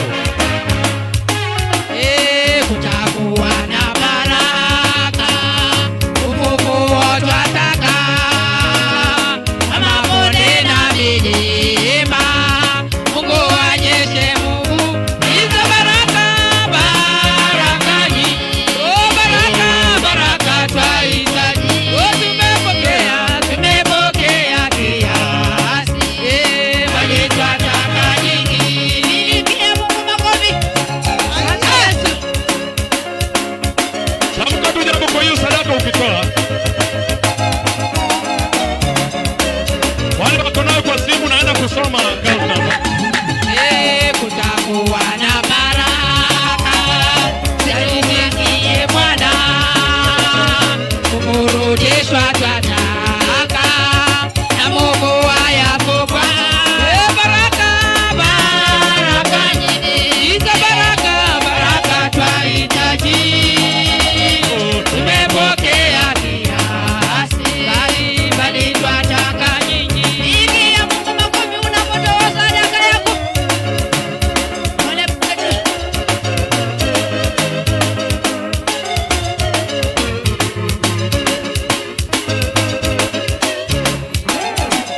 Kutakuwa na baraka, zaidi zianguke. Haja zetu twaungama, Yesu tusikie. Oh, baraka nyingi, baraka twahitaji. Tumepokea kiasi, bali twataka nyingi. Pigia Mungu makofi, wapisha kwenda vigelegele kwa Yesu. Haleluya. Asante Yesu. Yesu. Yesu no mwai wanje no Rwanda lulinjinga. Yesu no mwai wanje no Rwanda lulinjinga. Yesu no mwai wanje no Rwanda lulinjinga. Yesu no mwai wanje no Rwanda lulinjinga. Yesu no mwai wanje no Rwanda lulinjinga. Yesu no mwai wanje no Rwanda lulinjinga. Yesu no mwai wanje no Rwanda lulinjinga. Yesu no mwai wanje no Rwanda lulinjinga. Yesu no mwai wanje no Rwanda lulinjinga. Yesu no mwai wanje no Rwanda lulinjinga. Yesu no mwai wanje no Rwanda lulinjinga.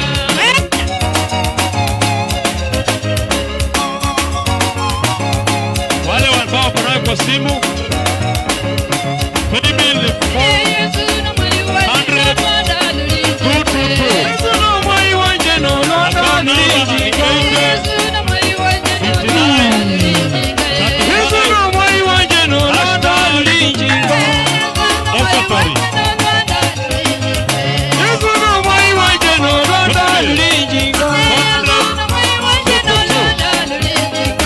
Account number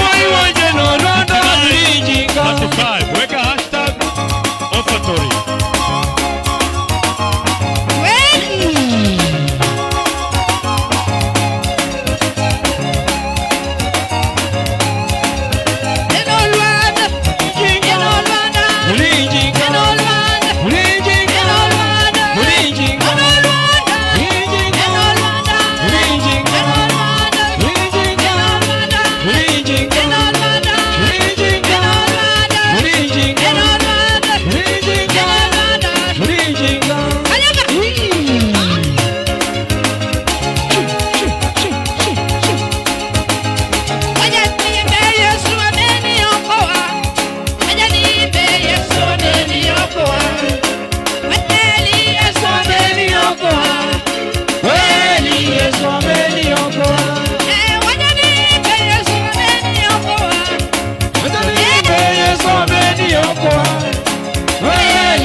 Yesu ameniokoa.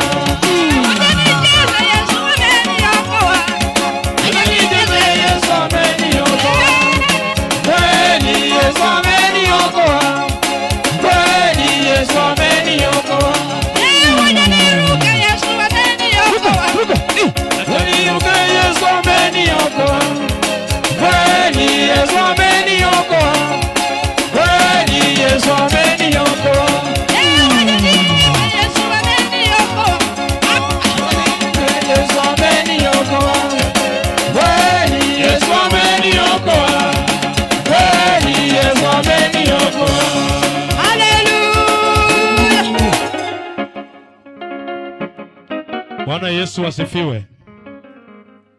Watu wa Malava nataka msimame. Leo hii nitawatesa kwa sababu nataka mfunguliwe. Nataka msimame juu. I want to pray for this offertory. Na sitaki niiombee kama sadaka ya kawaida. Nilisema it is called a sacrifice before God. Ninapoenda kuiombea, kila ambacho ulitamka wakati unatoa hii sadaka, naomba ukitoka kwa hii conference, nitapigiwa simu nikiambiwa ushuhuda ya kwamba imefanyika. Kama ni madeni imekwama mahali, utaipata. Kama ni applications ambazo umetuma nyingi, unaenda kupata majibu. Kama ni biashara umetamani kufungua muda mrefu, Mungu anaenda kufungua. Kama ni school fee imekwama kwa masomo yako, Mungu anaenda kutenda. We are praying for this sacrifice. Nataka kuweka imani yako kwa sababu maisha ni yako na wewe ndiye unajielewa mwenyewe.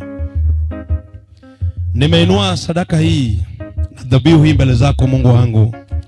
Tarehe ya leo kama ulivyoagiza katika neno ya kwamba tukujaribu kwa matoleo, tuone kama hautafungua madirisha na milango.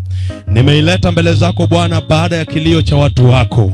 Ninainua Bwana nikijua ya kwamba wewe ni Mungu ambaye hatuwezi tukaomba samaki ukatupatia nyoka. Mungu wetu kupitia kwa sadaka hii, maombi ya kila mtu ambaye alitamka kwa sadaka hii, Baba kaweze kuwatendea. Mungu wangu kaweze kuwabariki. Jehova kaweze kuwainua, kawafungulie milango, kawaondolee laana, kawaondolee Bwana shida, kawaondolee magonjwa, ukawaponye kupitia kwa sadaka hii. Maana wewe ni Mungu aishiye milele, kwa jina la Yesu Kristo aliye mkombozi wetu.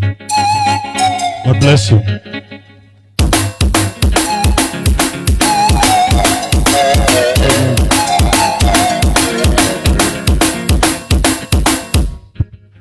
Asante kwa mahubiri. Nadhani umebarikiwa sana. Kama hujabarikiwa, utaendelea kubarikiwa zaidi. Asante. Tangazo moja, hii tent iko mbele yetu hii. Kuna watu kutoka Shamberere. Kama unataka kosa zote, kuna wale hapo, enda waone ukusaidie. Wale wanafunzi wa kwenda college. Hiyo tent ni ya Shamberere. Ndio wale wanabeba mkono pale, enda waone, watakusaidia. Kwa ufupi sana, wajiita mlinzi kwa dakika moja. Kuna tangazo. Asante. Bwana Yesu asifiwe. Pikia Mungu makofi kwa watumishi wa Mungu. Asante. We are not regretting kwa sababu ya time, kwa sababu kuna maneno ambayo pastor amefanya hapa. Ukweli ama uongo?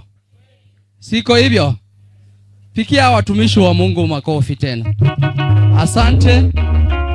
Wakati ninaendelea na programu ya Taka Tano, nataka music wakuwa wana arrange mahali ambapo watu wao watakaa. Kwa sababu naona hapa mahali mbele sijui itakuwa haje. Music najua mnajiandaa. Tuko hapa na wageni wa chache ambao tulialika. Na wageni wakati tunakuja, tutasalimia tu huu mkutano. Watu wawili ama mmoja ndio nitawaambia waseme jambo moja. Wale ambao wanajiandaa kwa ajili ya gospel dance, tutulie Taka Tano, tutapewa hiyo nafasi. Tuko na former clerk wa Malava yearly meeting, PC Evans Sore. Tumpikie makofi wakati anakuja hapa mbele.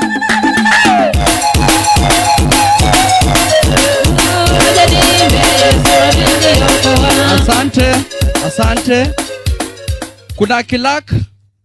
Kuna clerk Central yearly meeting YFP amejiunga nasi. Karibu hapa mbele clerk. Tumpikie makofi. Thank you.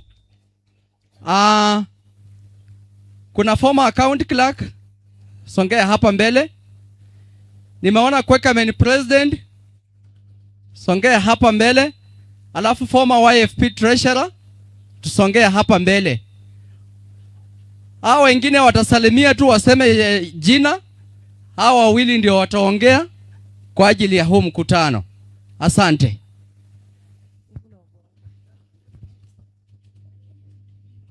Praise God. Bwana Yesu asifiwe. Kwa majina naitwa Christabel Isiera, former Jomo. Na shukuru Mungu. Wakati nakuja hapa kutoka Vihiga, bwanangu aliniambia niwasalimu. Pokea salamu za Walter Isiera. Nashukuru Mungu niko hapa ni kwa sababu ya NCCK. Tunahimiza vijana tuache gender based violence. Tuishi katika amani. Jambo la pili, niko hapa as PR wa missionary team inaitwa Team Kenya Missionaries, ambao Januari tarehe 8 hadi 11 wanaenda kule Uganda. Fees is just only 2,000 shillings. The theme of that conference is Be a Pragmatic Youth, from Daniel chapter 1 verse 8. More from it, you will liaise with the Vice Chair Daniel. Mbarikiwe.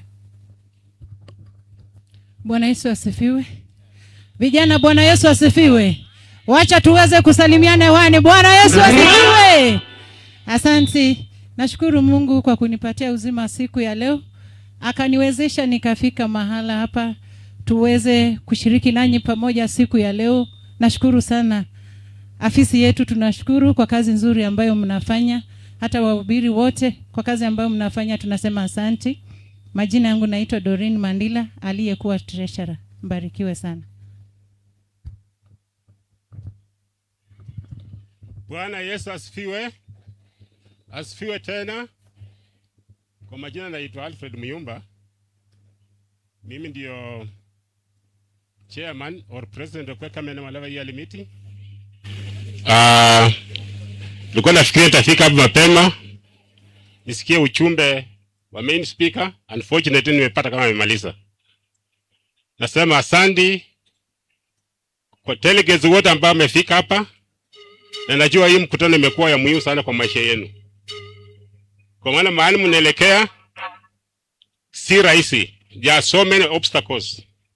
And nafikiri through the main speaker and other facilitators from who are invited to grace this occasion, mmepata mengi na itamsaidia kwa maisha yenu.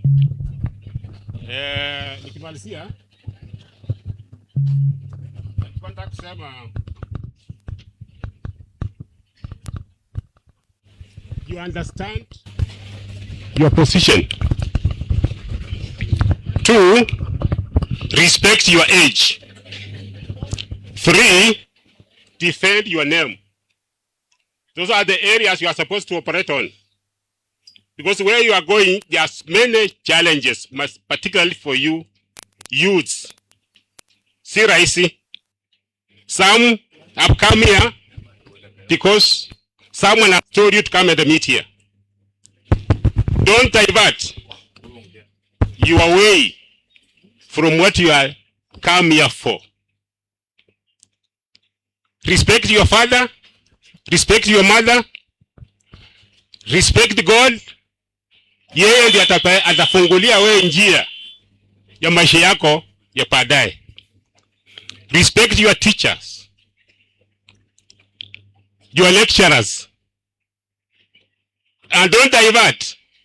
Achieve what you want first before you divert your attention. Siwezi enda zaidi ya hiyo. Niko na conference Shivanga April. I'm invite you all. Tarehe baadaye. Thank you. Thank you. Tumpigia makofi. Bwana Yesu asifiwe. Bwana Yesu asifiwe. Amen. Nashukuru Mwenyezi Mungu kwa umbali huu. Ametuwezesha tumefika mahali hapa. Nashukuru sana sababu I've shared a blessing here. I'm one of those who are blessed. Mimi kwa majina naitwa Kennedy Wasike kutoka Central Yearly Meeting. Chenye ningewaambia maybe word of encouragement. Neno linapopita chukua sehemu yako. Take your part. Halafu tusiwe wepesi wa kuambia mnenaji ati waambie. Anaambia akina nani? Anatuambia sisi. Usisema ati waambie, wewe unajitoa kwa nini? So take your part. Mimi Sana kwa kongamano kama hili huwa ninaliandaa mwezi wa 4. So nawakaribisha wote, mwezi wa 4 ukifika tutakuwa kule kwetu. Otherwise I wish you all well. God bless you. Pikia PC makofi. Asante. Bwana Yesu asifiwe. Praise the living God. Amen. Nataka kuchukua nafasi hii kwanza nimshukuru Mwenyezi Mungu kwa sababu hakika si kujua nitahudhuria mkutano huu kwa siku ya leo. Nilikuwa nimeipangia siku ya Jumapili, lakini kwa neema tu nimefika mahali hapa kwa siku ya leo. Kwa hivyo nataka kusema asante kwa all delegates wenye mmekuja katika kongamano hili kwa sababu ya kumwabudu Mungu. Philip Ocheng, the key speaker, ni mmoja ambao namuelewa vizuri sana kwa sababu tumefanya naye kazi kama ningali katika ile ofisi ya Kenya, na anafanya kazi kulingana na vile Mungu anamuelekeza. Kwa hivyo wherever he is, thank you very much Philip, and God will have to bless you. Secondly, I want to thank all those whom I worked with. Nimeona wachache wako mahali hapa. Nimejua ya kwamba umeshasalamia, lakini kwa heshima kuu nataka tu wasimame na wafunge mkono. Tulikuwa na Fred na Pastor Nora Jairus. Yeah, I know Fred Chebui somewhere. Wacha tukaseme kwamba Mungu atakuwa pamoja na yeye. Alafu ofisi ambayo iko kwa sasa ikiongozwa na Mlinzi Ken, Vice Tan na wengineo, nataka kusema kwamba mshikilie huu mkutano kwa sababu I do want to recall wakati niliwachia kazi Malava High School Boys, nilikuwa na delegates almost 800, and you can remember Tan, it was combined with Kivayo. And I want to believe, as at now, no one has told me, but from the outlook, at least, I believe you are over 1,000. 1,025. This is wonderful. So, what does that implicate? Kanisa linakuwa, si ni sawa? Kwa hivyo, Tan na ofisi yako, tulikuwa na maono ya kwamba vijana Malava they are to grow up na wamjue Mungu. Na nikiangalia hali kama hii inaonyesha ya kwamba lazima tuwe na maono ya kupanua kanisa letu. This type of hiring trends itakuwa very much expensive. Na I don't want to preempt my mind, but that one I'll put it aside and I'll have to meet the board management ya YFP ili nipatiana maono yangu pale ya kuwa na tent moja kubwa ambalo linaweza chukua watu wengi kwa conferences zote za Malava Yearly Meeting. Because ukienda mkutano wa mama yenye imekuwa chusi pia umekuwa watu wengi. Tuna main Yearly Meeting ni watu wengi. Tunakweka main section wanasema mwezi wa 4 tena watakuwa watu wengi. Kwa hivyo tukiwa na one tent yenye inaweza fanya kazi kwa mkutano huu, I want to believe that one will work and will have to bring easier work to the management of Malava Yearly Meeting. Kwa hivyo tuna mambo mengi yenye tunaweza tukaongea hapa, but I want to believe tuna sehemu ambayo inakuja watu wako psychologically set. Kwa hivyo I don't want to confuse them. Clark, the remaining things I'll have to share with the management. Thank you very much. China na Evan Sore, nimefanya kazi kwa vijana nimemaliza, nimefanya kwa main Yearly Meeting nimemaliza, nimebaki kuwa mshauri wa kanisa la Makweka pale popote. Thank you very much. Pikia mlinzi wetu makofi. Asante. Kwa wale ambao hawanashangaa yeye ndiye alikuwa mlinzi, ndio Fred akakuja akakuwa mlinzi. Nataka kutoa hii tangazo. Wala ambao wanaenda nje, tafadhali, wakati gospel zitakuwa zinaendelea, tupakie ndani, na tutashauriana na timu ya gospel dance. Hatutasimamisha kwa sababu watu waende wakule lunch. Tutaendelea, tufanye mpango wala ambao wanacheza watapata namna gani lunch. Tupikie chair literature and publication, akikuja hapa aanzishe program yake. Tumpikie makofi. Thank you, chair. Thank you. Bwana Yesu asifiwe. Bwana Yesu asifiwe panda huku. Bwana Yesu asifiwe. Kwa majina naitwa Sambula Patrick. Mimi ndio nasimamia mambo ya talanta za vijana. Mpango ya Mungu ni tofauti na mpango wa binadamu. Vile tulikuwa tumepanga si vile itakuwa, kwa sababu tuko nyuma ya saa. Kabla sijaendelea, kuna PayPal kama uko na sadaka kwa simu. PayPal ni 40022.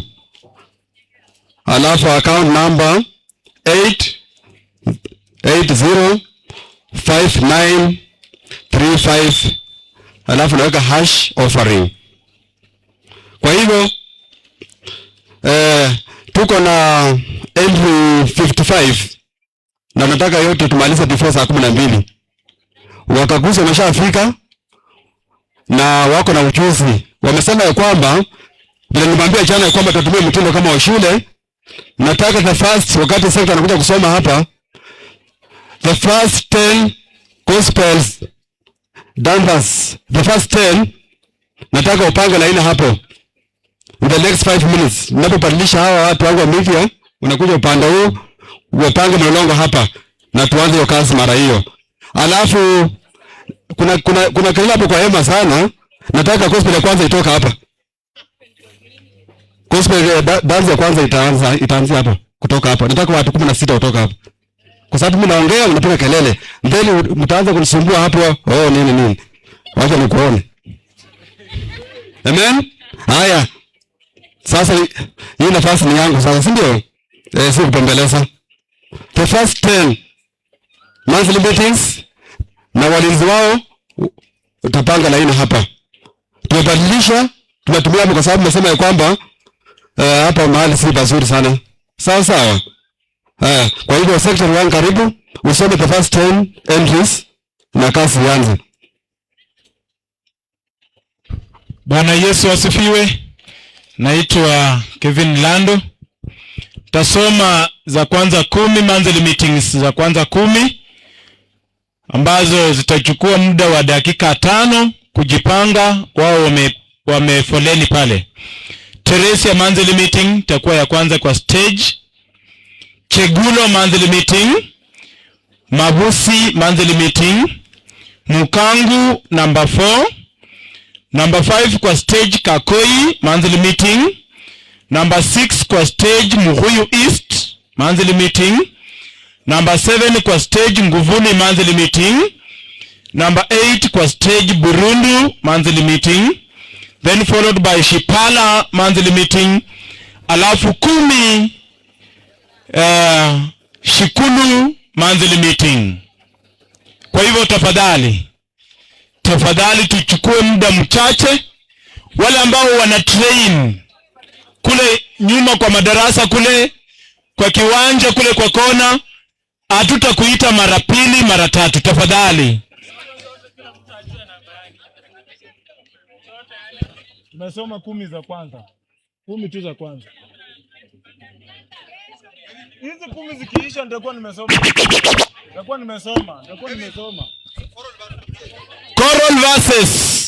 Choral verses tunafanyia hapo juu. The following monthly meetings have the choral verses tafadhali. Choral verses tunafanyia hapo juu kwa ule mti ambao uko hapo nyuma ya mbele ya staff room. Muhuyu East adjudicate already. Muhuyu East followed by Nguvuni, Furave, Shirugu, Chevoso, Mahira, Kuvasali, then Kimangeti wako na solo. Tafadhali. Tunafanyia mbele ya staff room hapo mbele. Staff room pale. Adjudicator ako ready. Wale ambao wanadili na mitambo tafadhali, tutapanga ile speaker tusongeshe huku kidogo.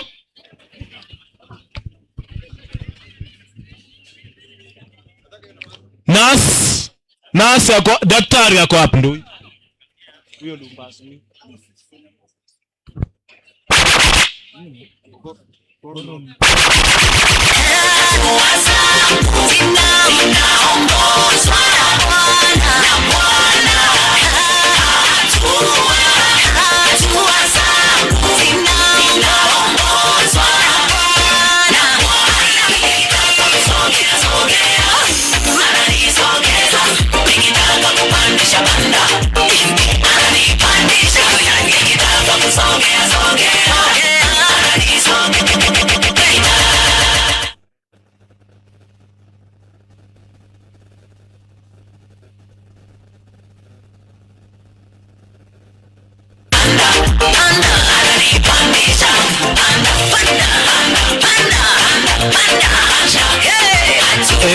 Wale wa mitambo tafadhali tutoe ile speaker pale. Tusongeshe huko kidogo tu. Mikakati yangu inapangwa na wewe. Kwa hivyo adjudicator wako ready? Tafadhali. Adjudicator wako tayari? Huku na huko natembea na wewe.